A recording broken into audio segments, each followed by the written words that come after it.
After all this, you still... I still want that gas, yes. And you had better deliver. So, Jimmy's already tackled 2 of the other 50 states in the Union so far. There's been a sus Kentucky, or esoteric Kentucky, that you did with the Trillbillies. You covered sus Indiana on Program to Chill. Mm-hmm. My home state, Michigan, that's something you approached me with, I think, last year. I was reading Thomas Carr's Darkside of the Mitten, which is a great introduction to a bunch of weird shit that happened in Michigan. And that kind of just spun into a conversation about doing this. So we're going to basically be getting into like a summary and a extended discussion of various parapolitical events and topics that stand out in the Midwest most iconic state. Yes, this is Illinois and Ohio erasure. So it's funny, Adi, because I do plan to have a rebuttal that will enshrine Ohio as the sussest of states, but as you know, I'll set that aside. I have to write it first, and we'll see. I wouldn't say that Michigan's the most sus. I say it's uniquely posited to be a contender. Most I think Michigan's iconic. Okay, that might. Maybe. I guess who's in the top? Well, there's only so many states. I guess who are in the contenders ring for most iconic Midwest state? Oh, it's definitely those 3: Ohio, Illinois, Michigan, for sure. I always throw Iowa and Minnesota into the mix. Maybe that's just because that's the Midwest nice in me. Iowa. What do they have? Corn? Pretty much more corn. Corn and somehow the Caucasus. I don't know how they got that. Yeah, Iowa is extremely sus, but definitely losing the iconic race. Yeah, Minnesota has also has this understated influence on culture. You could argue the fitness craze of the 70s came out of Minnesota, and a lot of gym chains are headquartered in Minnesota as well.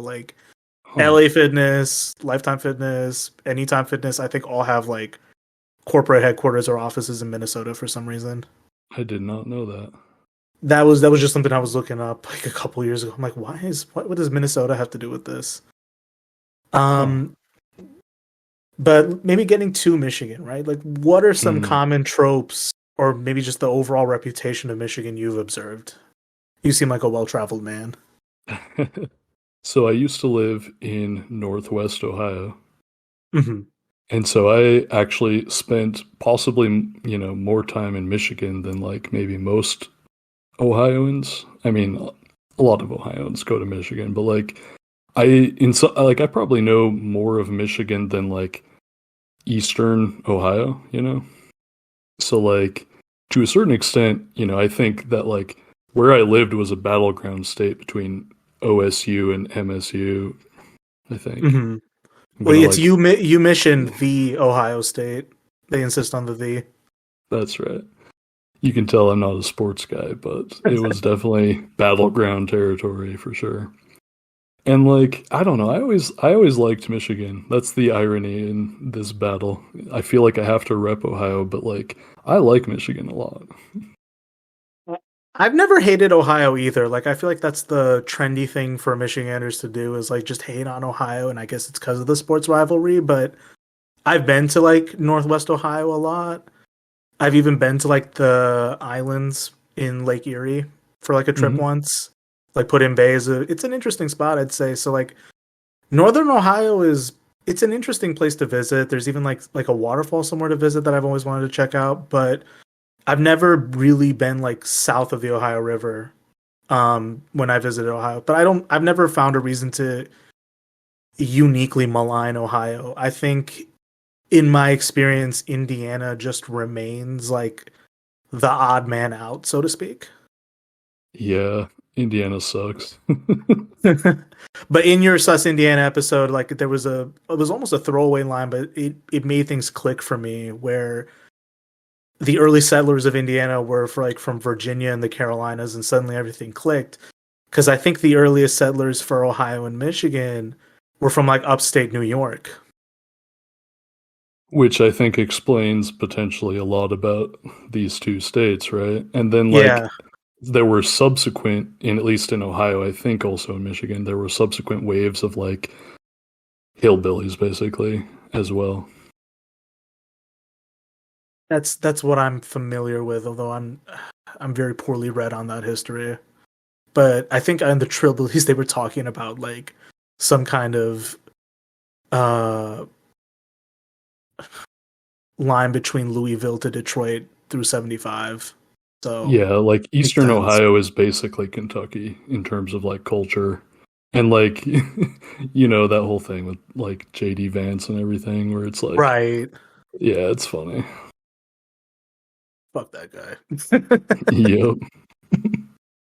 And then, to that point as well, like Midwest identity is kind of this meme thing that people talk about, but how would you define it? Is Midwest nice a real thing? Do you think it makes people less likely to identify problems or etc.? Like I think it is a real thing and like not in that like way where in Minnesota they're actually just being passive aggressive. I think that Yeah. like in Ohio and Michigan people genuinely are nice. Like for my money, if I had to really if for some reason this were a bet, I would put money on like most of the lack of awareness of like all the sus ass shit in these two states, or I guess just Michigan. I chalk that up mostly to just shitty education and just that hegemonic ideological like thing bearing down on all of us. Like, I think we're going to go through a bunch of stuff, and your Michigan listeners will probably know like some of what we're going to be talking about, but like they probably don't have like a conceptual framework to like put this in categories where you can be like, wait, why is Michigan so weird then? And it's like, oh, because of this force and this force and this force and this force. So I think it's mostly just poor education rather than like being too nice, personally. I think that's fair. I'm going to condense maybe a couple questions into this one. So, with that knowledge kind of being out of sight, out of mind, the way we've kind of memory hold everything with ideological, blindsiding and poor education and really stifling what I could consider like a sense of like, inquisition or like curiosity. Do you think Michigan is uniquely situated to have its level of susness? You know, I've thought a lot about this, right? Because, like, on paper, in terms of like parapolitical topics, there are some heavy hitters out there in terms of states that are just like never going to get knocked off their pedestal. We're talking like the Florida, we're talking Texas, we're talking California, New York, Virginia, maybe like places where it's either like major borders and just all kinds of different weird sus organized crime and spy groupings and military and shit. Like, and then when you get into the Midwest, because everything is so deathly boring sometimes, that's where I think it can be really interesting to examine when a state is like quote unquote sus. And like, I've tried to unpack on my show what does it actually mean to be sus or suspect. And like, for my money, it's like, do weird things happen that just take everyone like off guards like a bunch? Like, are there a bunch of weird anomalous things that if like you really dig end up being connected, but like on the surface you wouldn't think that there's anything there? That's, kind of my metric for at least the Midwestern sus like framework. What's the Bolaño quote from 2666? The amount of coincidences and how much misfortune they cause, something like that. That's right. It was something like the amount of suffering, the less the coincidence, I think. Something like that, yeah. Yeah. And so, like, at least with Florida or something like California, like, you kind of know what the inputs are to understand why the outputs are weird. But like with Michigan, it's kind of obfuscated. You're just like, that's just a nice state. And then it's like, oh, what the fuck? Like, it's just like crazy shit just pops off in Michigan. And like, why is it that Michigan created one of the most prolific terrorist organizations in the history of the country? Right. Like what? Like, why? I'm talking the weathermen in this case, but like, in I thought terms you were of like a like, Michigan militia guy. I know, That's two like, for two. in terms of like bombings, the weathermen did like thousands of bombs. Like, they're like the Babe Ruth of like freaking domestic terrorism. Although they didn't, tried not to kill a bunch of people. But anyway, I digress. Like, the point is, like, Michigan doesn't seem suspect, and like, you don't see the weird shit going in, so that when you see weird stuff coming out, it surprises you. That's what I think.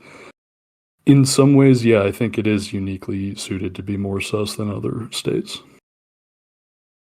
Yeah, I was just gonna follow that up with like, there's this geopolitical concept called the Great Lakes Megalopolis. If you've ever heard of this. No, that sounds interesting. Yeah, so it's like, if you basically take all the major cities and like the surrounding locales of the Great Lakes, so you basically take like Michigan, Ontario, upstate New York, Ohio, that part of Indiana, like leading into Illinois, and then like Wisconsin, you have this like understated major population center that's also like an incredibly diverse area, not only in terms of like its populations, but also like its economy, its geographic position. Like, it's a very unusual geological formation compared to the rest of the United States. Like, to be surrounded by this much fresh water from what's basically like an accident from glaciers, right? You don't really have formations like this in the rest of the world. Like, if you think about it, right, I think some of that is just purely economic-based reasons, because, like, shipping things by water is so freaking cheap, it's ridiculous. Yeah. And, like, so much of, like, that whole megapolis thing you're describing is, like, due to the fact that, like, this part of the country was, like, the economic powerhouse, sort of like the eastern seaboard, which was, basically the larger version of the same thing because it's the ocean. Like, interesting. Yeah, and it's like, in addition to just like the material reality created by like easy shipping routes, it also just opens it up to like colonialism in the early days in very unique ways. It's also like easily available drinking water. You've got like nice fish stores. It has a mediating effect on the climate. So, Michigan is kind of, there's this meme about it like always being like somewhat crazy with the weather, where like it'll be hot, then raining, and then snowing all in the same week. But it kind of moderates what would be otherwise like major heat or like major snow events as a result. It's just a very unique position in terms of like geopolitics, ecology, all of that. And it positions it also, in addition to just being like a land and water border to Canada. It's a very unusual but also understated formation in the United States that I don't think exists anywhere else in the world. And I don't think people, like the average person, thinks that much about like exactly how much shipping and industry goes through these lakes. Like, it is huge. Yeah. So, to say the least, yeah, it's probably like one of the most beautiful regions in the United States as a result, but it is uniquely positioned as like maybe by fate and by, in this case, not just structure, but the people who maintain those structures, to be this weird bed of activity. Yeah, and I think that it doesn't have that reputation. but as we're going to see, it should, because it is definitely a hotbed for this type of stuff. Yeah. So for this discussion, I'm going to be drawing pretty heavily from Darkside of the Mitten, as I mentioned. It's a good book if you can get your hands on it. It's not very expensive. I just doubt it's very widely circulated. Mm-hmm. But, Carr starts that. The book itself is actually very funny because Carr himself he makes a point to mention this in the book where his grandfather or some relative of his was a Michigan Supreme Court justice.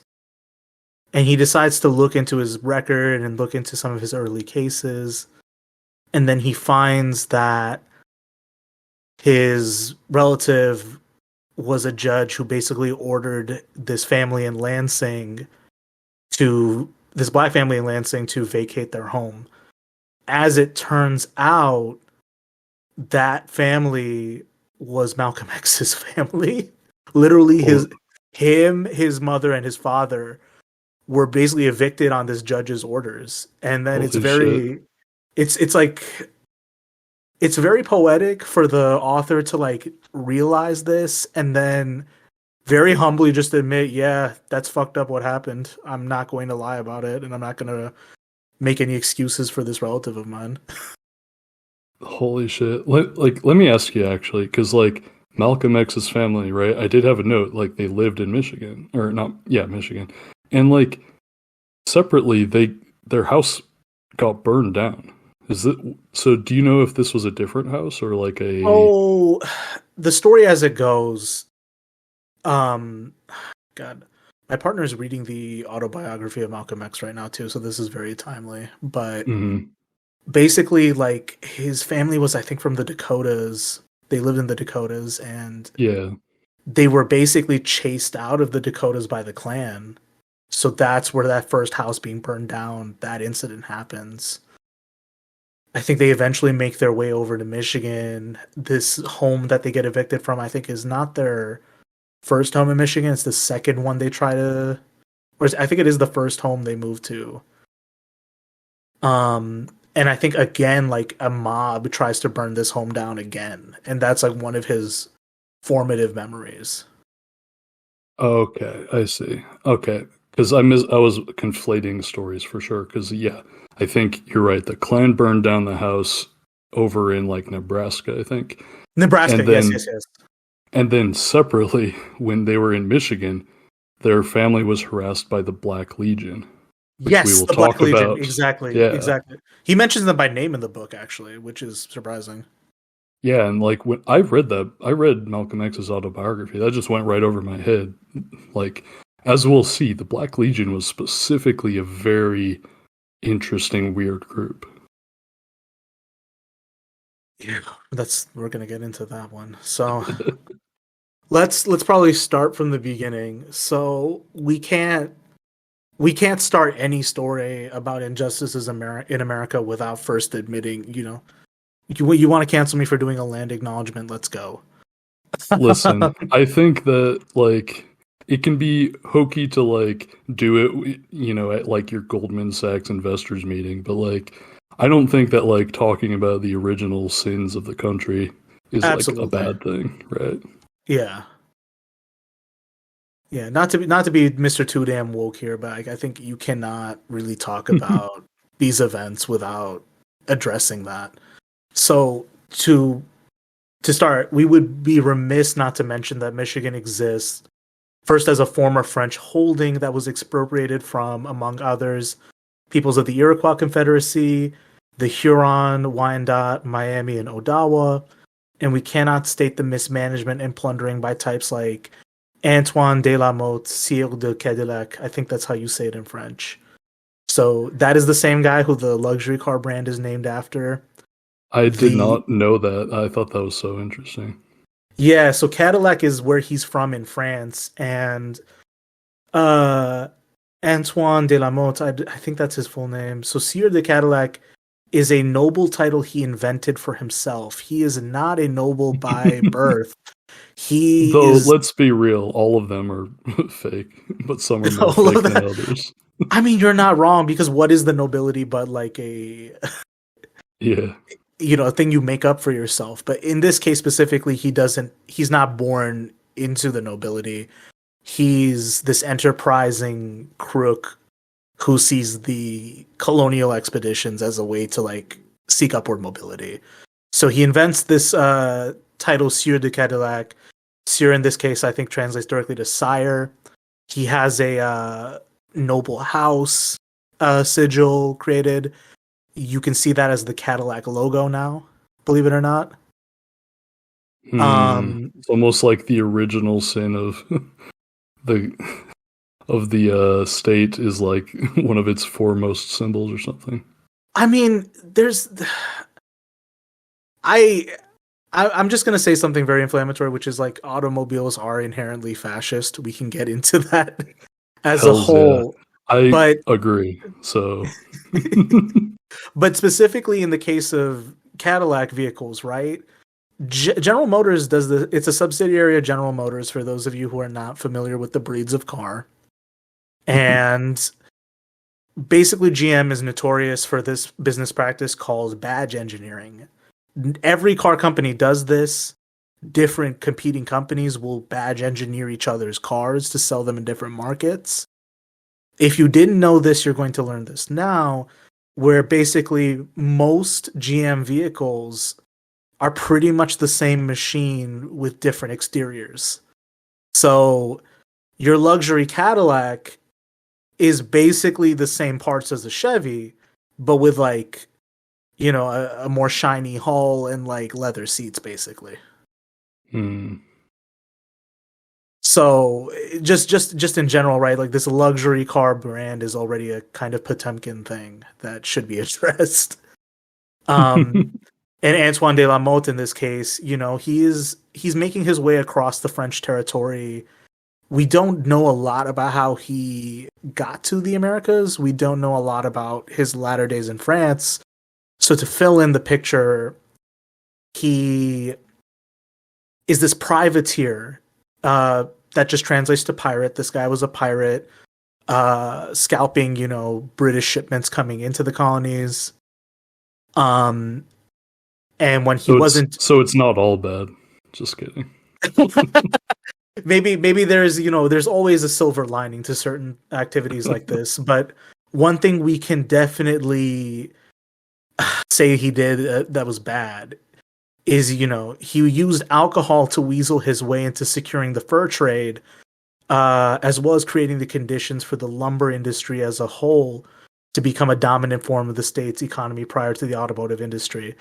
And specifically, I don't know if he invented the practice. This is one of those like recurring narratives in early colonial history of like European settlers getting indigenous people drunk and taking advantage of their lands. But you could argue Cadillac basically invented this practice, the way he was applying it.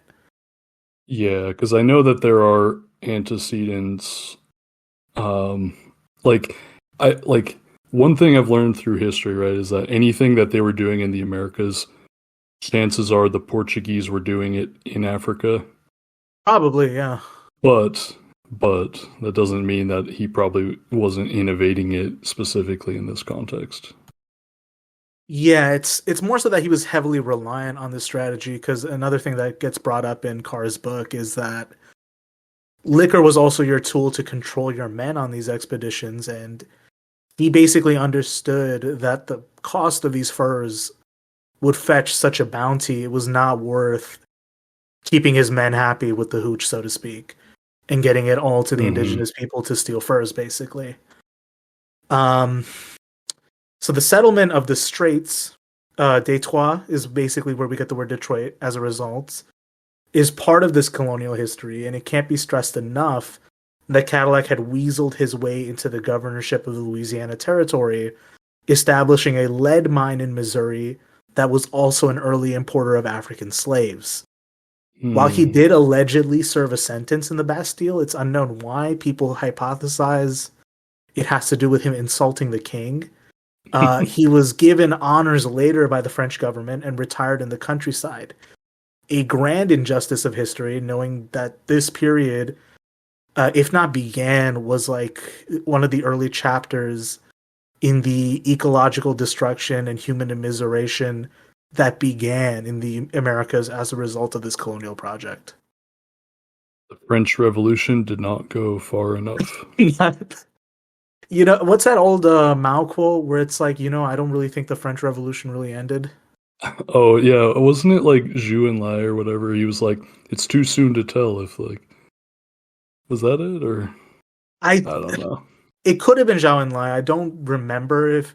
I remember it being attributed to Mao. Might be a different quote, honestly. I might maybe they both said it. Maybe they both said it. I don't know. But yeah. I recall it being attributed to Mao, recalling that the source was the History Channel. Who knows how correct that was? Yeah. And then specifically, let's maybe get to Michigan as a hub of human trafficking. We're not really in a particular order with this. We're gonna try to see where everything intersects. But my listeners, if they're not familiar now, should be familiar that we go all over the place. We jump. I'm happy to jump. Oh yeah. So yeah, don't feel I'm gonna cut that in, but but yeah, it's like as you mentioned with parapolitics, it's about drawing connections with things that seem disparate. Mm-hmm. And as we get closer, further into the episode, you'll see how all this connects. So, getting into Michigan as a hub of human trafficking. Michigan has been understood in recent years to be a hub of human trafficking, and it's this hot button topic as of late in a lot of like suburban crime fears. It's one of the things that people cite. But specifically, my understanding of human trafficking at this point is that there's two main forms that people should pay attention to, which is human trafficking for sexual exploitation and human trafficking for specifically labor exploitation. Mm-hmm. And it's likely for its proximity to the Canadian border and global shipping. But I guess in the modern context, what do you know about this? So one thing I think I would want to emphasize to the listener is that, like, people probably, maybe they've gone to the airport, and often you'll see those signs like, if you see someone being human trafficked, here's the hotline, right? Mm-hmm. And like, what I want to emphasize to people is that human trafficking happens where commercial traffic happens. Just general, any type of traffic. We're talking like anywhere like a lot of goods are being exchanged, like, major cities, obviously that's a hub, but also like truck stops, also just like around, airports, shopping malls as well. Exactly. And like historically, I actually did an episode on this that'll come out eventually, Lord knows when. But like department stores, traffic in the commercial sense. Historically, large department stores used to be a hub for sex traffic. It's not so much anymore. Probably it's changed maybe, but like I guess maybe now you could say it's digitally, like, you go to like Craigslist or Backpages or something, but like historically it was like where the shopping is, where the travel is. Like traffic, that's where people are being human trafficked. That's pretty much what I would say. Mm-hmm. So in Thomas Carr's book, he does bring up that while it is like this modern topic that gets a lot of attention, it's not necessarily a modern issue. And in fact, in the past, there was an aggressive trend of human trafficking for the sex trade that occurred in the northern part of the Lower Peninsula of Michigan, I think parts of northern Wisconsin at the time. And what was fueling this back in the day was the the proliferation of the lumber trade and mining in the northern parts of Michigan specifically. I'm sure it was probably similar conditions in Wisconsin. So as journalism and newspapers start to get more sophisticated is when coverage of these events starts to not only earn some public interest, but also is more heavily reported on.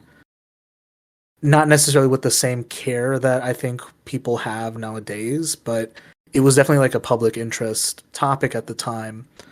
And stories of women being enticed with work or compelled to make the trek to the northern part of the state, only to then find themselves trapped in areas where the predominant form of work was mining or lumber, were basically being either coerced or pressured into prostitution at that point.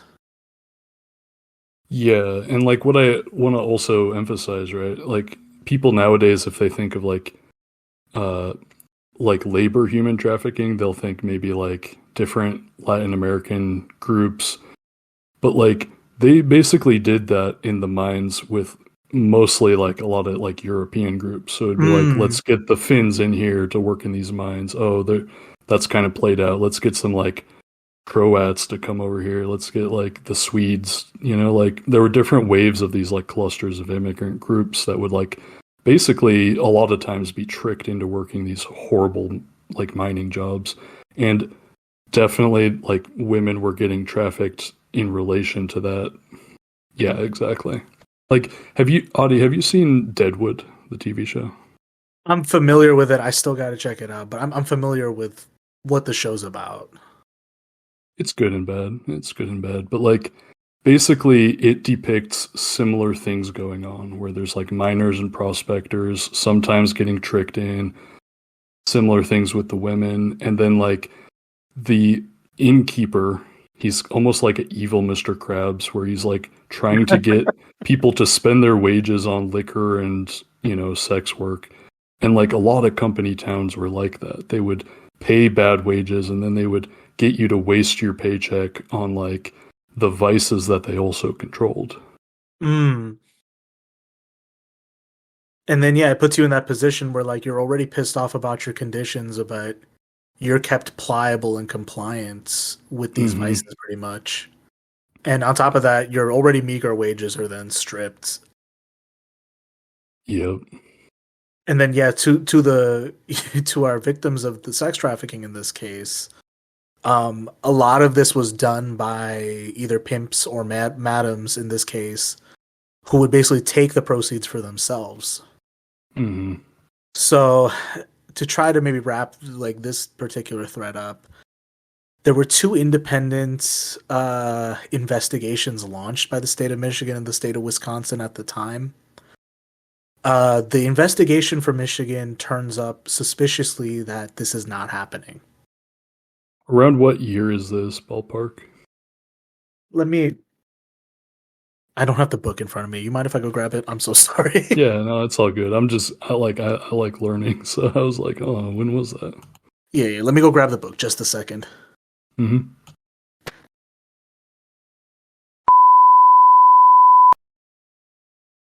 Wasn't lying. I found it. All right. So when are these investigations launched? The summer of 1888. Interesting. That pretty much is like Deadwood era. I think. Interesting.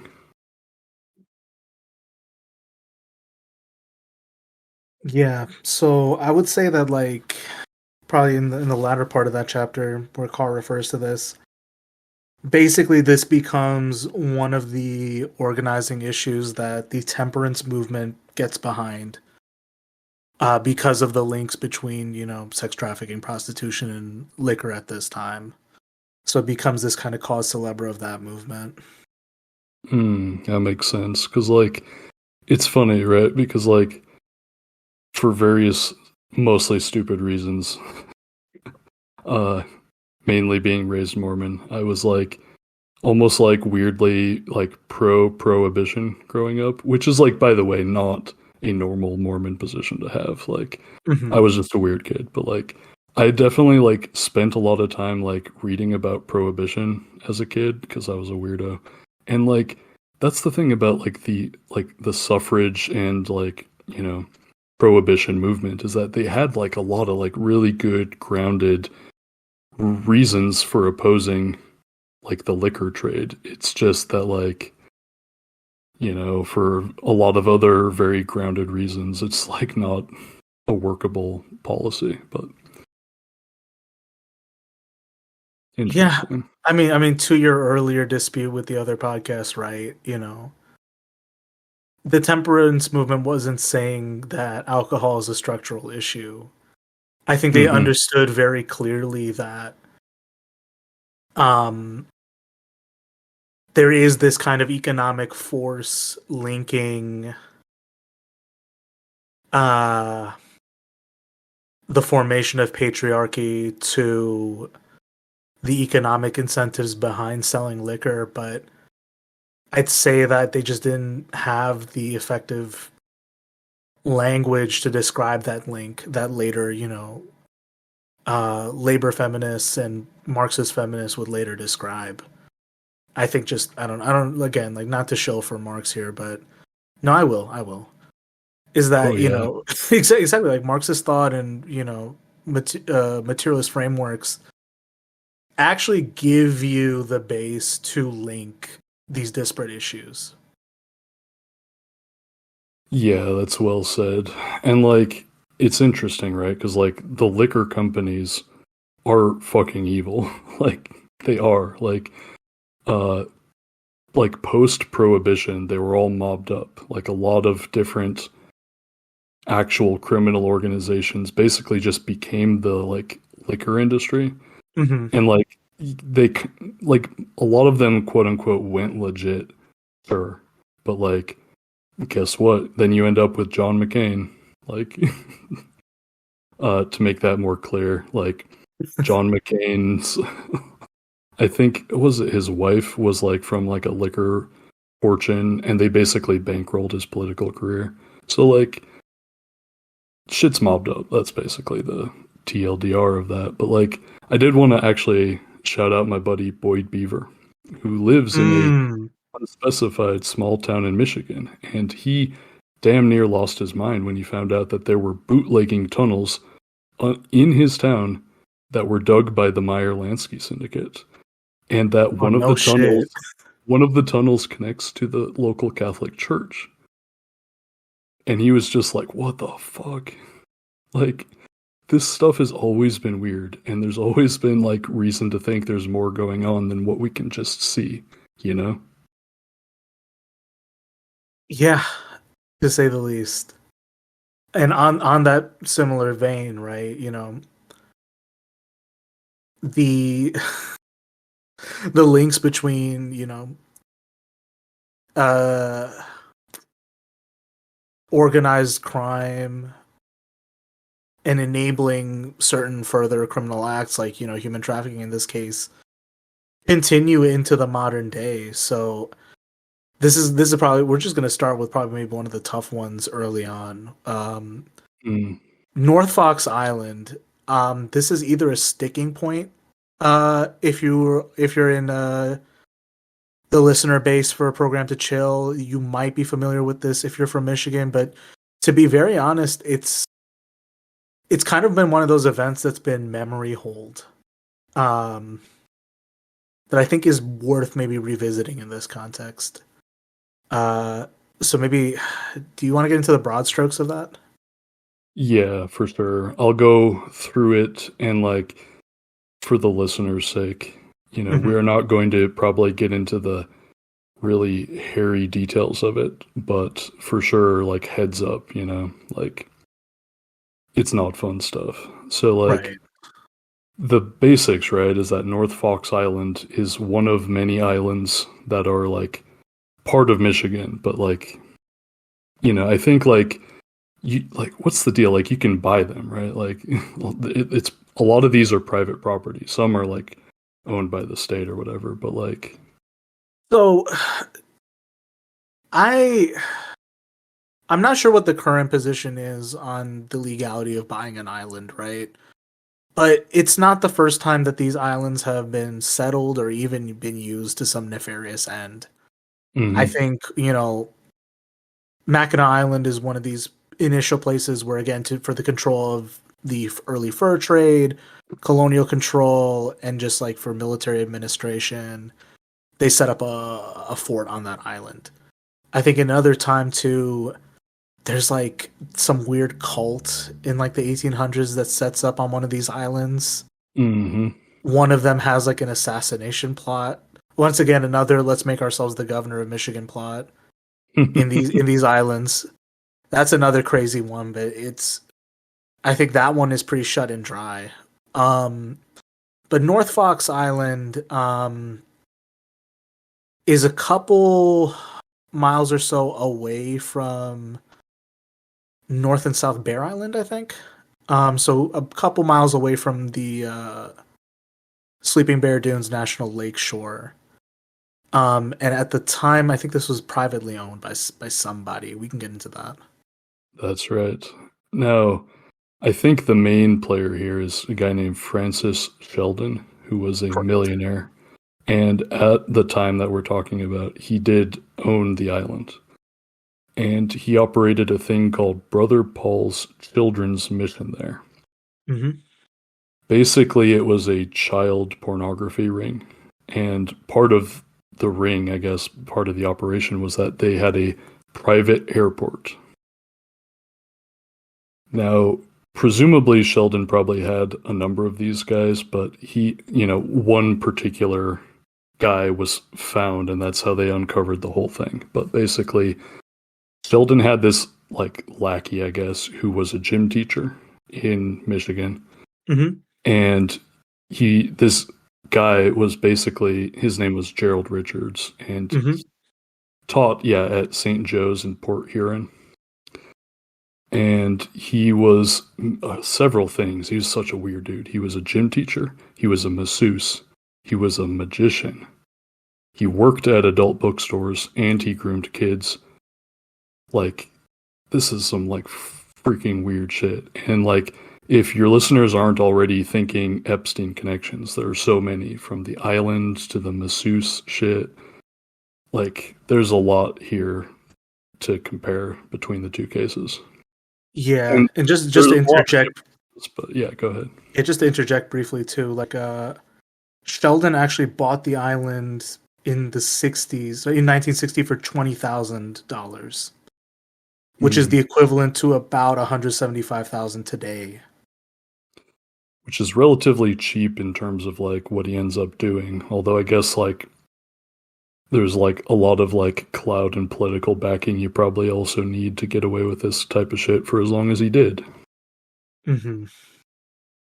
So basically in 1976, this Gerald Richards guy gets basically accused by some underage victims of abuse. And so the parents get involved and the police end up arresting Richards. Richards basically like implicates Francis Sheldon, but the authorities don't arrest Sheldon right away, even though he was like extremely guilty. Basically, the authorities like slow walk arresting Sheldon, which allowed Sheldon to basically flee to France, where there is no extradition treaty. I think it was the Netherlands, but it could have been France. Well, he ends up in Amsterdam. Okay. Right. So initially France, but then he resettles in Amsterdam, where there is an active, less like it's known that there's a pedophile scene in Amsterdam, and that is in broad strokes. Basically, they had an island where a millionaire was producing child pornography. That's that's the gist of it. And there's all kinds of like weird details on top of that, but Yeah, I mean it's definitely like tough stuff to get into, but it's one of those things that is worth investigating because if you're like me and you're like, well, okay, Michigan's this quiet, beautiful place, but what's lurking under the quiet? This is one of those memory hold stories that I think is worth investigating. And if anyone's familiar with the podcast The Clown and the Candyman, they have like I think a 20-minute or so episode on this, and they interview one of the victims directly, and he gets to speak in very plain detail about what happened. So I would rather, people follow up with that resource to read about this further. But this is probably the point where now we're just going to start jumping places. We can't really talk about North Fox Island without talking about what some people believe to be linked to this event, which is the incident of the Oakland County child killing. So, do you want to get into the broad strokes of that one as well? Yeah, for sure. So, and this is also one of those ones that's like really memory hold. Like I think people remember it if they were like from the 80s or 90s, so to speak. But then like most people I've talked to, that's like one of those things that's been memory hold too. Yeah, like it's interesting. Like I had family in the general area, and like most of them didn't even remember that there were Oakland County child killings in the first place, which I don't blame them for not wanting to remember, but So basically, the short version is that like 1976, 1977, around when, this North Fox Island stuff was shaking up, 4 children were abducted in the Detroit suburbs, right? Mm-hmm. And were held for days before their bodies were found. Typically, like, in the snow on, like, near roads. And basically, in all likelihood, the Oakland County child killer was this guy named Christopher Bush. Mm-hmm. There's a huge amount of evidence as to like why he was at least one of the killers. And I would recommend the book The Snow Killings if you'd like to know more about that. And Audie, correct me if I'm wrong, isn't there also a pretty good podcast on it? The Clown and the Candyman also covers this one. Like I think either before or after they cover North Fox Island. Gotcha. And I'm trying to remember if there was one specifically dedicated to the Oakland County killings, but either way, like there's, like, this is stuff that, like, has been documented elsewhere, and I am not necessarily an expert on this case, like, by any means. So, what's important, I think, before I get into who Christopher Bush was, I think people need to think about criminal organizations, right? Right. And take, like, drug traffickers. Drug traffickers typically don't operate in a vacuum. They will often know other drug traffickers because they've maybe done deals with each other. Maybe they might, have grudges with each other. But typically, drug traffickers know other drug traffickers. People, like pedophiles, basically, they know other pedophiles. Like, these different networks of, like, child porn are linked. Like, it's not to say that it's an overarching conspiracy, but, like, it's like Nexus is. Like, this cluster is over here, and then one or two of the guys might know this other group in this other place. Like, it's not that different from other criminal organizations, is what I would say. Yeah, and it's like knowing every detail of these nexuses can get dicey, right? Because how much of this gets, shown to the public, that's not always, up for discussion. how much of this is stuff you want to look at to begin with. That's also, I don't fault anyone for not wanting to read about this. But in the specific case of North Fox Island and the specific case of the Oakland County child killings, in both instances, a wider network of people perpetrating child abuse was uncovered in both cases. The extent to which I cannot speak. I'm willing to admit I'm squeamish to know how far it goes, but to know it goes anywhere at all is something that should concern everyone, right? Precisely. And like there was like strong evidence that Christopher Bush interacted in some way with the North Fox Island operation. Okay. Now Sheldon escaped to basically end up in Amsterdam because he's a millionaire. Now, what happens to Christopher Bush is also kind of telling due to his family. Okay? Indeed. So, Bush actually attended a very interesting boarding school in Switzerland, Le Rossi. You did a good job with French. How would you say Le Rossi? I'm so bad. I feel like you brought it up. Is it I'm just reading this like Le Rossi. What the? I know. I'm like Le Rossi. Une école pour la vie. Something like that. But like basically. Le Rosé. Okay. There we go. Hey, that sounded great. Okay. Le Rosé. So, like, we're talking, like, some serious fucking people send their kids to this boarding school. We're talking Cavendish, Rothschild, Metternich, Borghese, Rockefellers, DuPont, Geddes. Actual royalty, like the Shah sent his kids there, the royal family of Belgium, Aga Khan IV, like, the Strokes. You remember that band? Yeah. Oh, yeah. Two of them went to this fucking school. Like, this is like a serious, like, school. And the reason why he went to that boarding school is because, let's see here. Crap, where to go? His dad was an executive. Yep. Specifically for the European division of General Motors? That's right. Executive financial director, in fact. Now, this is where I could not find a lot that was conclusive.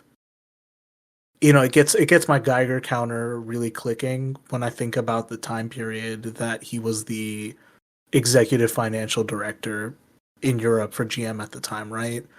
I can't help but think, was he at least marginally working with defense contracting during like the Marshall Plan? Who's to say?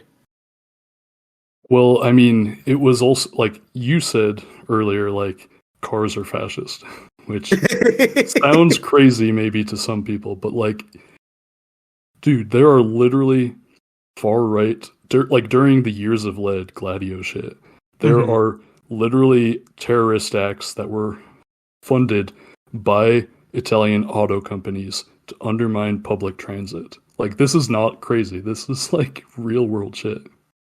Jesus. Anyway, so basically, Christopher Bush, extremely guilty of abducting, maybe killing several of these kids.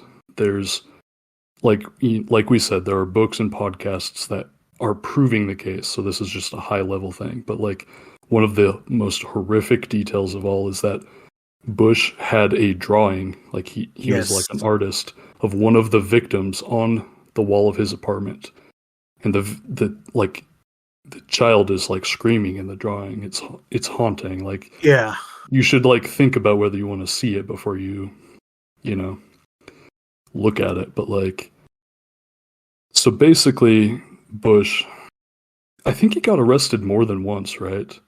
And he kept getting let go, and he gets that are either questioned or arrested by police too. If not named, they mention him. And they interview one of the cops in the episode I'm referring to in Clown of the Candyman, so you can hear the officer's testimony in that episode as well. So Bush, basically, he shoots himself with a .22 rifle between the eyes. And it's a long rifle, not a gun that you would typically probably pick for like killing yourself. I'm just guessing. He manages to do this without getting gunpowder on his hands while he's tucked into bed, the way most people kill themselves. And the first officer on the scene was a guy named Richard McNamee, who would later be convicted of molesting kids. So, in all likelihood, this crooked cop probably killed this guy. Probably to keep him quiet about the broader network or something. Because, they will probably try to protect someone who has, a important dad to a certain point. But after a certain point, no one is, completely, untouchable. And, especially if other people might get implicated, they will kill you. So, that's probably what happened here. Yeah, so specifically, I'm reading from Carr here. Christopher Bush was a convicted pedophile who copped a plea in another case. Mm-hmm. He was questioned in the Oakland County killings, failed a polygraph test, but was released. So not only is, the level of police involvement possibly in his death somewhat suspicious, even the legal proceedings involved in all this too are somewhat suspect. So this may seem like a digression, but this is somewhat tangentially tied in here too to everything you just mentioned. So remember what we were saying about cars coming in to destroy public transit? Just keep that in your mind. Keep that in your mind. Mm-hmm. So I'm just going to introduce very briefly to the narrative one L. Brooks Patterson. He's not a necessarily major figure per se, but if you live in Oakland County, you might recall this guy. So just a brief overview of Oakland County, right, is that it's one county over from Detroit. I'd say the major players to understand in this area is Wayne County, which is pretty much the major industrial hub containing Detroit and several other industrial areas. Oakland County, which is pretty much where all the money outside of the city goes and where people commute back to, especially post Detroit riots. A lot of the white flight is concentrated in Oakland County. And then Macomb County, which is where the rest of the people went after white flight. Some of it may have even gone further north, depending on who you ask. Macomb County, I basically call it Michigan's New Jersey. There's I wouldn't say conclusively that the Michigan mob would operate out of there, but I would say that those elements tied into migrating out of Detroit after the riots went that way. That's my assumption. So Patterson comes around as this guy who's a defender of post-riots segregation. There is a push in the city of Pontiac to integrate busing, have white kids and black kids go to school on the same buses.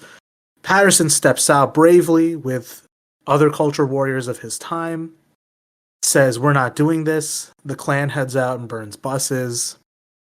And he is able to spin some of this reactionary sentiment and these suburban fears into becoming the Oakland County prosecutor. Suspiciously, he's also the county prosecutor during this case. And the plea deal in this case is one that was given to Bush by Patterson. I could only find a couple limited articles about it. Not many details about how or why that plea deal was given. I couldn't find anyone else commenting on it or so it's all very much open to interpretation how and why. But to say the least, after this, Patterson would later go on to become the county executive for Oakland County. So to stress this again, Oakland County contains at least, I think, one of the richest zip codes in the United States within it. I think that area is Bloomfield Hills, for anyone who's curious. Patterson, as county executive, nets a salary that's even higher than the state governor's somehow. And basically never had to answer any questions about it. I think the last time that it was brought up regarding this plea deal was 2012, which seems like years ago now. And like, for the listeners, like a lot of families were deeply upset at like these deals and like exactly how things played out. But like, yeah, they just didn't have to answer questions about it. No accountability, nothing. Yeah, and specifically, you'll hear families of the victims. I think in the episode I'm citing here from Clown of the Candyman, they basically talk about this as like their harrowing introduction to the concept of stranger danger, right? At the same time, you have the auto industry coming in and tearing up some of these older ways that kept the city connected to the suburbs, namely the streetcars, right? So streetcars were easily accessible public transit at the time. The area that's now Woodward Road runs from the city of Pontiac to the center of Detroit. That used to be a streetcar line, and that was basically shut down. Basically, verbatim Judge Doom's speech from Who Framed Roger Rabbit is how the freeways replace public transit and effectively choke off the city from the suburbs, further segregating it. And the automotive industry basically steps in and sells, this new vision of consumer convenience to Americans in the form of this is what I mean when I say the automobile is fascist. It's a more individualized form of transit. It's you, maybe like 4 other people at most coming in your vehicle. You have to take atomized. It's atomized. There's more people like on the road in these individualized vehicles, so you take up more volume. And to top it off, it's fueled by the petro economy, and we can get into how that itself is both fuel for and fueled by the American imperial structure. So again, like, this digression may seem somewhat haphazard, but this is once again to go to show that like there is weird shit going on in terms of very wealthy people shaping the economic forces in our society, also being able to get away with very strange and very unjust actions. Yeah, and you We're can only touching definitely, the tip of the iceberg. like, there is a even more horrifying conclusion that we talked about but we just couldn't really prove. Like, there's hints that there's more going on, but we're, I think, very much sticking to what we can prove right now. But like, there's reason to think there's even more connections, and that the network possibly involves a lot more of the auto industry at the high executive level, actually. Yeah, and that's let's just elaborate on that, right? Because yeah, we can't find quote unquote a smoking gun. Maybe it's not even our job per se to find that smoking gun, right? But I think this is a necessary exercise to go through, especially if you self-identify as being part of the left, right? Because you have to be able to name, one, the various actors involved in power and how it's used, what they're up to, and then specifically, this is the angle that I think is most important, is that being able to point at this much suspicion, at these many questions being left open, at this much information not being known or available to the public, in itself is a cause for concern. And I think it's actionable, even if you can't conclude anything from it. You know what I mean? Yeah. No, I think so. Like, it sounds like we're basically like pointing to things that we can't prove. But the thing is, no less than Congress, in no small part involving this case, actually held hearings to change the laws relating to basically child pornography and child abuse. And they did that in 1977. So they had a subcommittee and they basically investigated Sheldon and this child porn ring. And basically this journalist here, not by any means like a fringe person, this journalist, J. Reuben Appelman, who wrote The Kill Jar, which was a book specifically looking at these incidents, he basically argues that Francis Sheldon of North Fox Island was serving as an executive of the child pornography industry, which was a nationwide and indeed international big business. And like, this isn't something that I'm saying. This is what the Senate is saying. You know, these were findings in this hearing on the hearings before the subcommittee to investigate juvenile delinquency. Like, I'm not making this up. This was Congress talking about it, you know? Yeah, and I think, again, it's like, people might look at this and be like, well, this is depressing, or like, what's actionable from this? And I think it's like, it's what was probably stated early on, which is that, once again, the families of these victims deserve to have answers and deserve to have justice for this. Mm-hmm. You know, I don't want to get like very, epic on the internet with this, but sexual impropriety and a lot of these crimes produce the victims who are unable to speak up, or don't know that they can speak up, or feel like they will be shut out of the world if they ever, bring to light what happened to them.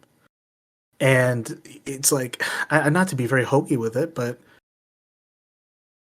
what kind of message are we sending to the world if we don't even show that we're willing to hear some of this out? Or even just think that, like, we'll do what little we can to make sure people are heard with some of this. Absolutely. And like, I really, really like that you linked basically the destruction of public transit can be linked convincingly, maybe not a smoking gun link, but like can be linked to this fucking crazy child abuse shit. It is the same people who will basically, not necessarily the same people doing it, but the same people will assist in a bureaucratic position to make both things happen, two different, very different crimes. And so like, when there's like a well-meaning but generally like maybe naive like DSA guy who's like, I think that it was a crime that there's not as much public transit. And it's like, yes, you're right. And the people that did it are fucking evil. And they also were involved in this crazy child abuse shit. Like, the two things are both like hand in hand, actually. It's insane to think about.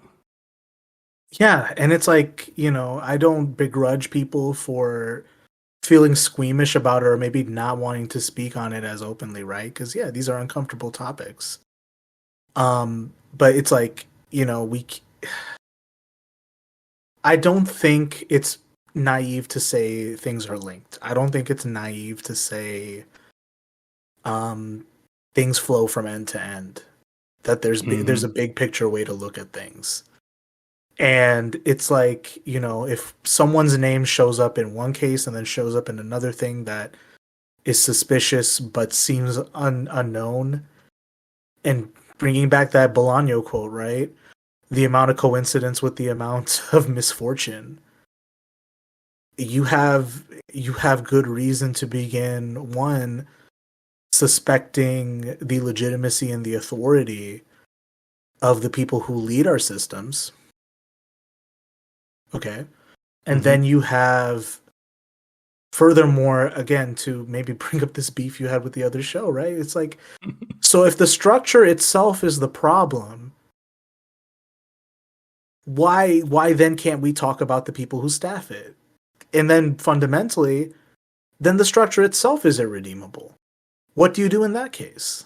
Other than admit that this thing is like rotten from the bottom to the top. Yeah. It's like either we need to reform it or we need to just change it. Like, which is it going to be? Because not talking about it, well, I mean, that it has been the default. Like, but thankfully, you know, we can talk about it, and like, you know, I'm not grandiose enough to think that like things I say are going to like end up mattering that much, but like, I'm not going to be like, you're not going to piss on my leg and tell me it's raining, at least. Like, exactly. You know? I mean, I'm fully willing to admit I could be wrong. I'm fully willing to admit that everything I've said up to this point could be wrong. What I'm really speaking to is like the principle of this, which is that if it sounds crazy, why? Why does it keep sounding crazy? Why do the same people keep showing up in these crazy stories? Mm-hmm. That's what we mean by sus. And I think that's really like why people are reticent to understand some of this or accept some of this, because it's like, but wait, I thought we could trust those in authority. I thought people who make it to positions of power make it through because we have a meritocracy or whatever. And it's like, I think these incidents trigger these moments of apostasy in our civic religion that are jarring for people. And it's hard to digest. I'm not going to say it isn't hard to digest. Exactly. But like, if you look at the way things are going, and I'm assuming like your listeners don't like where society is going. Right. Like, more likely than not, there's a major issue with the leadership, and there's a major issue with the ideology that we currently have. There's a major issue with the parties, with the structural, like with the institutions. And like, we just have to be able to talk frankly about all of these things. Spot on. And like, as you're going to see, this particular period of time is where a lot of these events happen, and you'll find that, a lot of this sounds familiar, or like, that sounds a lot like what's going on now. Why did this really happen before?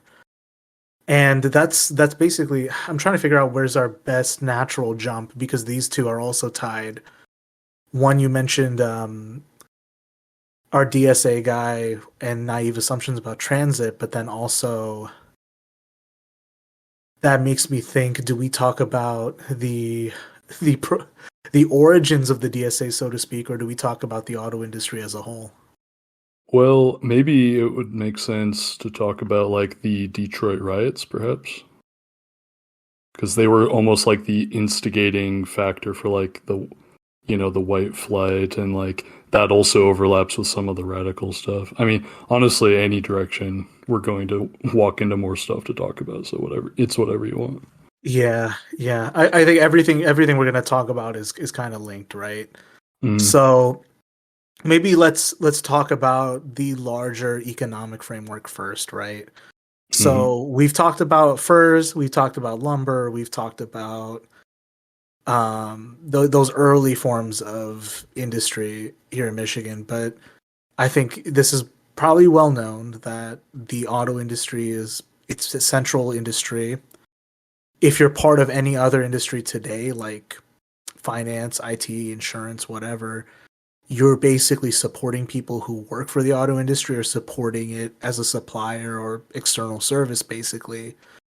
So the auto industry is this major pillar of both the American consumer economy as a whole and its major profile of industries, so to speak. And it's not necessarily, me being dramatic here to talk about the auto industry as something fascistic, right? I think from the jump, there have been certain bizarre statements and occurrences by executives involved within it, namely Henry Ford. Some people are familiar with his anti-Semitism at a surface level. But for your listeners who aren't familiar with my show, Henry Ford literally funded Adolf Hitler. This is not a joke. Like literally was, and Thomas Carr says this as much too, where he had pamphlets extolling the virtues of anti-Semitism and I think like supporting the Nazis in Ford dealerships. He had like a signed like certificate from Hitler that he hung up in his office, as well as like some awards and stuff. So the Hitler connection to Henry Ford is not like this tangential coincidence of like, oh, well, Henry Ford is this American titan of business who had some bad ideas. No, this is like where, to quote Zizek once again, it's pure ideology. I'm serious. Like, to tell the very short version for your listeners, Adolf Hitler was a police snitch. He maybe was hypnotized, but that's another story. But at a certain point, the Nazi Party was funded and created basically by like German naval intelligence and like weird occultists, sure. But at a certain point, the Nazi Party really just wasn't making headway. And the thing that kept the Nazi Party afloat was Henry Ford's money. Later, he secured German heavy industry, and they're off to the races. The rest is history. But like literally, if Henry Ford didn't do that, we would not have had probably the Holocaust. I'm not being hyperbolic.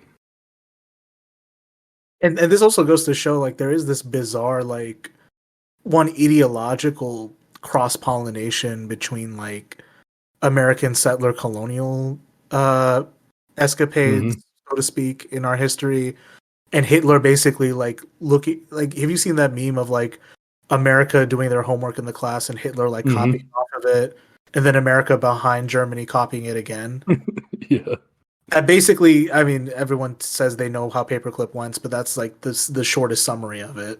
But yeah, well, and Paperclip goes so much further than people think. That's another story. But like, it was so much more than just fucking NASA scientists. Anyway. Yeah. So, in addition to Henry Ford, let's talk about the business plot at the Mackinac Conference.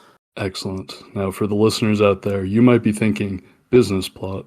What, the coup to replace FDR? Smedley Butler broke it up, the whole war is a racket guy. No, this is a different business plot, okay? So, listeners of my show would be familiar with this probably, like in broad strokes, but basically, not everyone was on board with World War II. Specifically, there were isolationist elements, whether that was informed by like being German American or just being like manufacturing and heavy industry, and like you're like a factory owner and you don't want to like switch over to wartime production or something, or you're just like, there were like major like isolationist elements in the Republican Party. Some of them were actually fascist, but some weren't, to be fair. And so like basically there was this big meeting on Mackinac Island to basically get all of the leaders of the Republican Party on board with World War II. Okay? And I have this quote here from Quigley, who is a very interesting scholar. And it goes, "Just at this time, considerable effort was being made in the United States to obtain popular commitments against any post-war return to isolationism. On September 7th, 1943, a conference of leaders of the Republican Party at Mackinac Island, Michigan, endorsed the hopes for a post-war international organization. 2 weeks later, the Fulbright resolution favoring such an organization passed the House of Representatives by a vote of 360 to 29, and in November, a similar expression, the Connolly resolution, was accepted in the United States by a vote of 85 to 5. Now, I probably just set that up wrong myself, but that was not to enter World War II. That was actually to continue, and that was basically to have the US be the hegemonic dominator of like the world, like after World War II. Basically to continue to stay in like Germany, Japan, to have all of the military bases all over the world as we're so used to now. That was not a foregone conclusion. And the Republican Party on Mackinac Island got into a big smoke-filled room and conspired to basically dominate the world. Like, I'm not making this stuff up.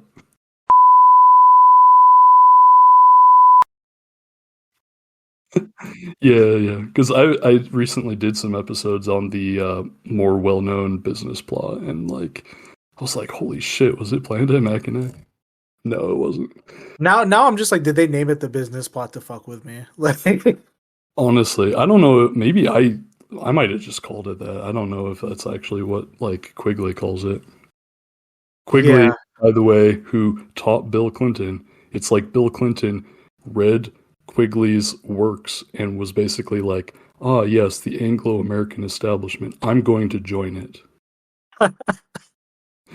When conspiracy theory goes wrong, folks. Oh, Mackinac Island itself, you know, you got to get there by ferry. The Mackinac Hotel specifically, it's a very exclusive club. Mm-hmm. If not for this conference, there's literally like several like gatherings like through the year where like titans of business and politics will like gather at the hotel, and it's, you know, you can't get in. I mean, it's to the point where like even if you're just like a regular Joe guest, you can't really get in without like a jacket. So very, very exclusive club there. You know, they were really trying to keep the riffraff out with that one. Have you been to Mackinac Island? Okay, so I'm gonna get killed if I don't correct you and say it's Mackinac Island. Listen, I went there once. I was like 12, so I clearly like forgot half of my local pronunciations. You're good. You're good.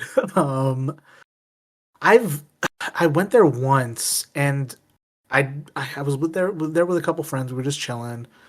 It was a nice summer day, and we kind of walked the entire length of the island. And there's like these like hills that are like there's trails in them. There's like a cave and shit, and like a lot of forested stuff. For me personally, I'm like a really innocent guy. I'm just looking at all the different birds. I didn't have the wherewithal at the time, Yeah, to you know, put like some of the stuff together. But we also like saw like what's preserved of the fort, the different like landing sites that are like hit up with markers and stuff. It's a cool little place. I like that you can't drive a car there. It's the one place where the auto industry has not touched. kind of ironic, actually.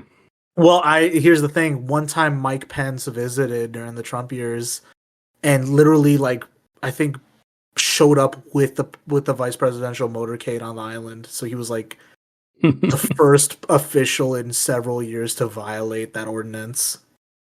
Flexing. Yeah. Yeah, when I went there, I think I was actually like 14. I had just discovered, for some reason, this is very clear in my mind, the Red Hot Chili Peppers. Oh, God. So I was just like listening to that, and I was just like, yeah, I'm like a teenager now. And it was just like, it's so funny. Like, when I lived in this general region, I did not know any of this shit at all. It's memory hold. I don't know if that's by design or if that's just like our nature as Midwesterners not to seek out unpleasant truths. Yeah, I mean, I think most people just never learn it. Yeah, and then like you don't want to think about horrible things too. Yeah. But, you know, to that end, this is not the only intersection between conservative politics and the auto industry to kind of to force one, you know, fascist activity, but also involvement in the war.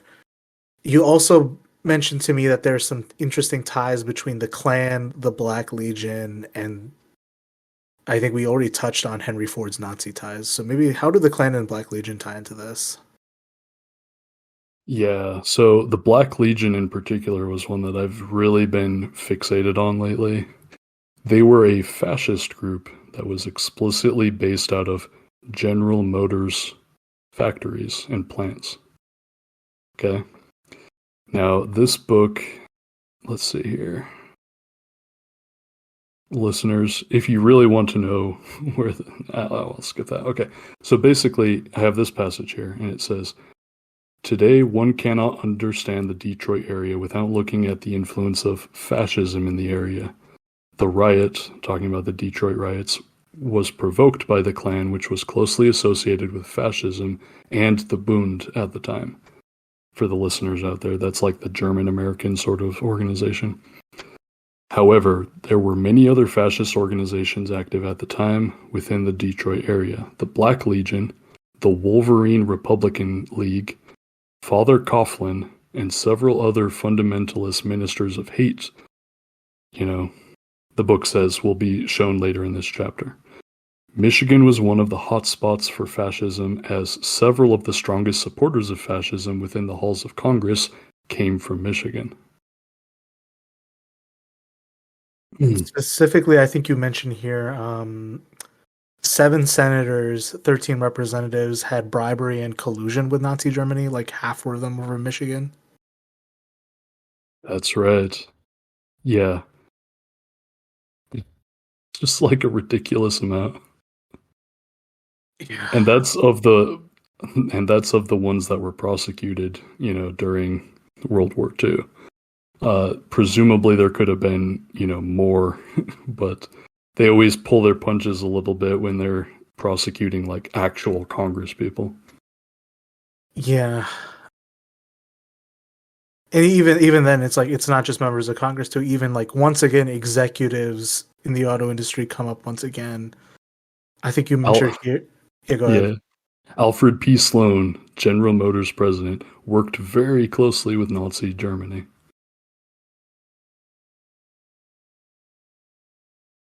But I think probably the biggest kicker here, okay? Here's a quote. And all of these, I think some of these quotes are coming from the book Nazi Nexus. I think some of them are coming from a lovely titled book called The Nazi Hydra in America. But here's a passage which says, "After World War II broke out, Ford Motor Company in Detroit helped the Nazis by ordering parts made in Ford's Cologne plant for use in Ford's factories in Latin America and Japan. Even after the U.S. entered the war, and the Reich by necessity placed American companies in receivership as enemy property, the Ford-Nazi relationship was one of global cooperation, awaiting the outcome of the hostilities when Detroit would be able to collect on massive wartime profits. During the war years, Ford's pre-war management was kept in place. Only the profits were temporarily frozen in secure accounts." And here's the real kicker, okay? Ultimately, about a third of the Reich's trucks were manufactured by Ford. A 1945 U.S. Army report called Ford the arsenal of Nazism, with the consent of the company in Dearborn. I think I read somewhere that the company that made like the Tiger tanks that the Nazis used was like literally like a company collectively owned by like Ford and GM. It's just like absolutely insane. So like when someone like Thomas Pynchon, the author, says like the war isn't real, obviously it doesn't mean like that people weren't dying, but like on an international business level, they just fucking did whatever they wanted. They just worked with the Nazis. It's just ridiculous. It's always like a popular trope in like all forms of media where like anytime there's a war profiteering and weapons manufacturers are like, well, this is a great time for business right now. And that's not, like a ill-founded media trope for nothing. Like there's real historical precedent for this. Yeah, so it's like Henry Ford funded Hitler. They worked with the Nazis through the war, and then like before, during, and after, they funded far-right U.S. politics. It's just like, so when you say cars are fascist, in context of history, yes, they literally are fascist. Like, I'm not, saying that there isn't theoretically like a people's car out there, like the Lada or something, that isn't like, it's not like it's like philosophically, like metaphysically inherently fascist, but like these companies are. The people conspiring are the fascists, right?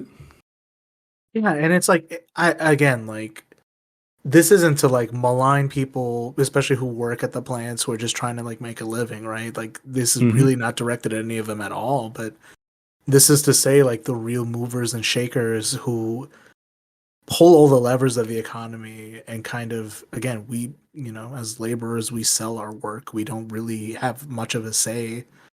The unions that we have at this point still deserve to exist, still should be strengthened, but at this point are more about bargaining for like what little protections we can have, instead of really calling the shots on what's necessary or what needs to be produced, or more so like how much of this is really fucking necessary. Exactly. There, I found it. Okay. Opel, the company that made tanks, owned a wholly owned subsidiary of General Motors and Ford. Fucking Opel, man. Like, they made the fucking Nazi tanks, man. Like, right. And they're like the biggest subsidiary in Europe, I think, for GM. Yeah. It's just wild. It's wild. And they fully collected all of those wartime profits. They got that money. Like, they were not getting paid. So, like, I don't know if you remember, or Audie, I don't know if you've ever been to, like, the Henry Ford Museum. I've been, yeah. Okay. I don't know if you recall, they had, like, really uplifting, like, wartime production. We all pitched in together to stop the Nazis, like all that. Yeah, they got the 40 style newsreel. They got like all the, and basically the Henry Ford Museum, if we really want to get into it, is kind of like this kitschy Americana collection that like obscures what the Ford Motor Company really got away with, that we're talking about today. Kind of just gets to paint them as all American, like apple pie and hot dogs, basically. And like, what's staggering too is that like they had, like, the U.S. government basically had to force them at the barrel of a gun to go into wartime production. They did not want to. They didn't do it willingly. They delivered shitty products. They were, profiteering off of this shit. Like, it is staggering the insane levels of like just lies about what went down during World War II, which is supposed to be the time when America is supposed to be like, happy, feel good time, we're all fighting the evil enemy. And it's like, well, the top employers in the area weren't fighting. And in fact, they were actively collaborating with the fucking Nazis before, during, and after. No, certainly not. And like, this is all bringing to light that one MLK quote. I think this was on, he was speaking in, I forget which speech it was. I think it was the To America speech, but basically like, the bombs we drop in Vietnam are the same ones we drop at home. Mm-hmm. This is basically like the framework for it. Once again, first as tragedy, then as farce. Yeah. No, absolutely. It's just like ridiculous. And like all this stuff, okay? We can sit here and say something like I love the example, like cars are fascist, and it's like history literally absolves you. Like, you are right when you say that. Like, it's fucking fascism, man. And it's like, and it's not even like, oh, this happened in the 70s, but it stopped and cars are equitable now. I refuse to believe that for a minute, right? Where it's like, systemic racism has been fueled by not just white flight after the riots, but also like using the proliferation of the sale of private automobiles to wean people off of public transit, use it to justify cutting public transit, and keeping, the cities more and more separate from the suburbs, right? So it further, justifies these racialized myths that are created post riots. And then you also end up getting fed bullshit. Like, if you don't have a car, you're a scrub. Yeah, if you don't have a car, you're a waste man, you're a scrub. Cars are increasing. I've talked to Heavenly Spit on Twitter about this. This came up in the discussion we had, where it's like the petro economy, and then by extension, the automobile becomes this like symbol of individualism. It becomes like, even like these stupid op-ed articles you'll see defending private automobile ownership over public transit. They bring up these hackneyed ideas of like cars as freedom. And that too, like if you take a look at the cost of owning an automobile, right? Not only do you have to purchase or lease the car itself, and in whatever case you might have to finance it. You're also stuck then with like anything like registration and title fees. You're stuck with insurance. And in the case of the state of Michigan, auto insurance is at some of the highest rates in the country, disproportionately affecting, working class and people in poverty broadly, right? And you're already like basically telling these people, nah, fuck you, there's no public transit. If you can't afford a car, you got to take on the debt to own a vehicle. And guess what? Now here we are once again. You're sticking people with debt and payments. Yeah. Oftentimes just to buy a shitty car. Not even one that works or is safe. On top of that, I mean, a car looms about as prominently in the American psyche as guns do. And like, yeah, but like more and more, like these are like reifying systems too, because like serial killers love cars and they are abetted in their crimes by having cars. And it's a power fantasy.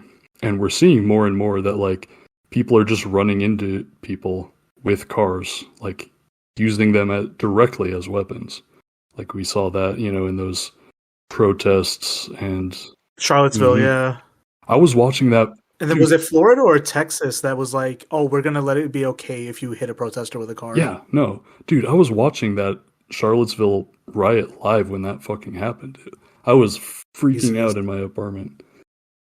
But, no, and so, like, basically, like, these things are, like, reifying. And then, like, so basically then it's, like, it strengthens your sense of identity that you have a car. And then, like, you're further atomized from other people. Like, and then, like, yeah, like, then people don't want to hitchhike or, like, whatever, because there's, like,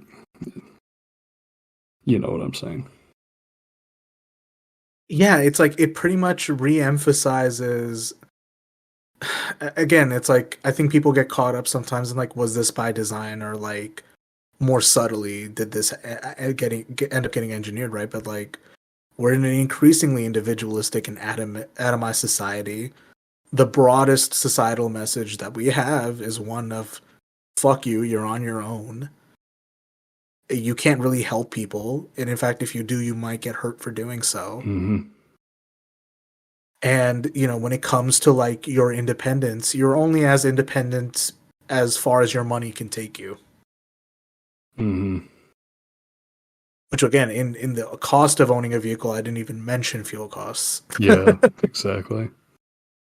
And then like you end up needing to support politics that support low, like, cost of fuel just to not completely screw over your own economic interests. Like they really have like a gun to your head now in terms of like, you know what I'm saying? Like, yeah. And it's like, again, not to digress once again, but it's like when people take a look at this problem of automobiles, the immediate solution we're pushing it to people is like, what if we have the same system, but we're like stripping Bolivia of all its land cover for batteries instead of gas?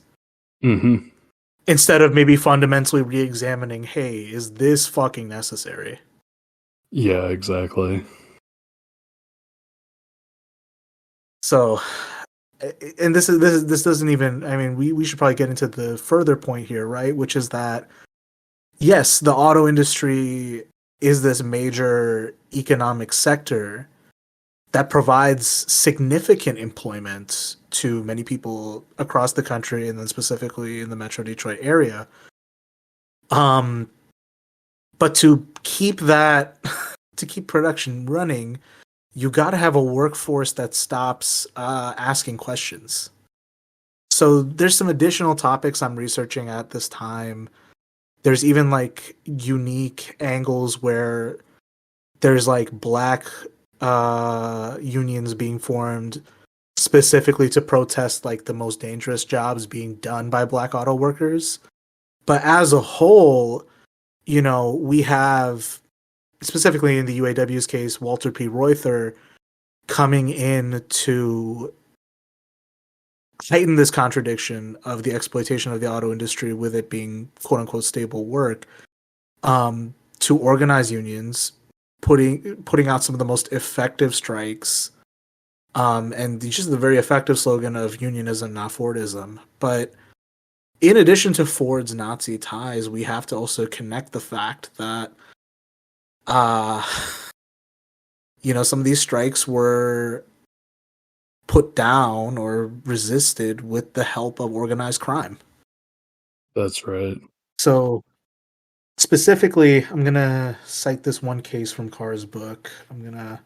He gets into a little bit of mob history that is probably a lot more better put than what you can find. Some of this is hard to find, but in the Ford case, he talks about the Nazi connections, and then he also... to find the page. God dang it. Let's see, the Detroit mob families, Rise of Jimmy Hoffa. That's not the one.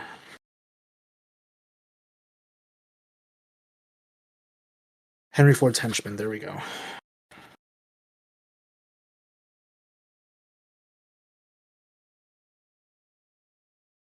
So, you ever hear this guy named Harry Bennett?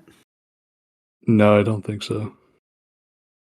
So Harry Bennett was basically one of Henry Ford's most trusted and infamous confidants, and is this basically like he's both mobbed up as well as being like something of like a boxer himself.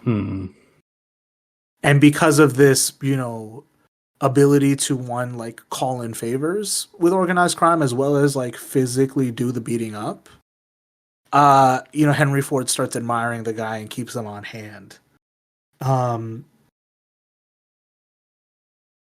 So specifically, as described in conversation, he liked to drop the names of he liked to drop the names of gangsters like Chet Lamar.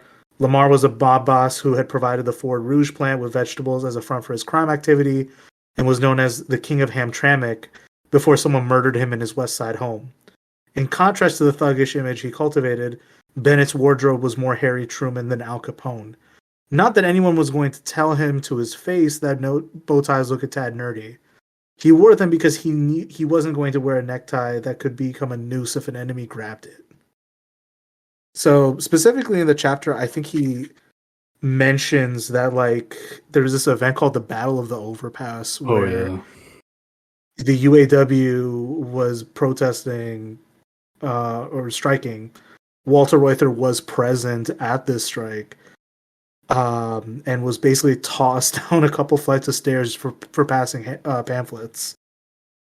And Bennett was doing Ford's bidding with goons and fisticuffs on May 26, 1937, Battle of the Overpass. Basically, the strikers are pushing for a shorter workday and a heftier paycheck from $6 to $8 a day. And basically, Bennett gets caught beating up strikers by a journalist and chases down the journalist to like delete the prints or like have them destroyed. And another thing that Carr gets into in this chapter is like, by many popular accounts, both of his homes reflected his mob-like persona and a life of opulent and paranoid excess. So one of the homes, the Getty's Roadhouse between Ann Arbor and Ypsi, known as Bennett's Castle, reportedly featured tunnels to where he kept pet lions and tigers. He entertained guests in tiled Roman baths and defended the picturesque grounds with a gun tower. The world is yours. At his other home near the small town of Farwell, northwest of Clare, so that's like further north in the state, visitors spoke of an interrogation room with a single bench and steel hoops embedded in the wall, perhaps to shackle someone being questioned. The home had a swimming pool, a bar with a window looking out to the underwater portion of the pool, so he and male guests could have a lecher's eye view underwater of women swimming in the pool. So just a classy guy, just one of the guys over here. Like, this is real gangster shit. Like, this is, like, wild. And, like... This guy, Henry Ford, he's hanging out with made men. He was, yeah. And, like, I've been reading a lot of this academic, Alan Block, who argues that, like, there are certainly formations of organized crime that exist outside of heavy industry, but organized crime and heavy industry are so intertwined as to basically almost be like working hand in hand with each other. And you see that in so many cases. Like, basically, I mean, you see it in The Sopranos, right? I mean, basically they go and like beat up some striking workers at one point. Like, they like union busting is like one of the main jobs of the mafia. And then like the titans of industry will like allow them small monopolies to like keep them around for when they really need them, which is to like go bust some heads now and again. Yeah, and I think, like, again, that connection is worth noting. Like, again, people will probably dismiss this like, oh, here go these conspiracy theorists talking about the mob and anti-union activity, but you need to bring up these connections because organized crime can do things for you that you don't want to admit to doing specifically, that you can have plausible deniability for, or quite frankly, you don't have the stomach to do, right? You know, you get hired at Ford Motor Company not for your ability to beat people up. You get hired, assume it was allegedly for your business acumen. So that's how I'll put it. So to bring up this larger point, right, is that if they're not infiltrating the unions, they are suppressing it. There's even like instances of like some of the organized crime networks in Gladio, for instance, in Italy, being the same ones used to like harass and intimidate striking port and dock workers, so to speak. Right? So it's not for nothing that organized crime exists within or near the nexus of industry and right-wing politics. I think they play a role in maintaining legitimate forms of capitalism, and then specifically they are like, we will be the guys who take the proceeds from the quote-unquote invisible market. Not to say that that's like, you know, they all met in a smoke-filled room and did that, but functionally that's the role they play, you know? And then they actually do also. Like, exactly. Yeah, it's both. Like, these relationships go on, and like oftentimes people end up inheriting these relationships, but then they continue to meet in those rooms and perpetuate those relationships.